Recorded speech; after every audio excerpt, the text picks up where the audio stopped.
Well, here at Pretty Fucking and Amazing, we're impressed. I've calculated basically that's at 44 grams to the litre, salt equivalent sort of thing. So basically 1 1/3 seawater strength. So if we go to Spot Cullen, they're doing a little bit tough, and they may collapse later on, but I'm pretty impressed. So I may just keep it down to like 2 spoons of sugar sort of thing, and see how we go from there. Now, they got this down there for $2.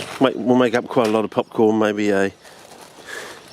But they've also got this, which may be for the same price. You know, if that sort of chops down to about 700 mils, well, it'll be a faster way of doing it, sort of thing. A little bit pricey compared to this, but then you've got to pop this, you see, and then you've got to grind it. Whereas for this, you just have to grind it, sort of thing. So, you know, get yourself on grinder.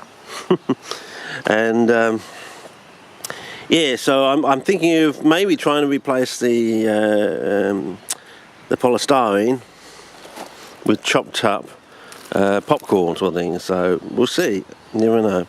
Might be able to get away with it. It'd be a lot cheaper then if we can just.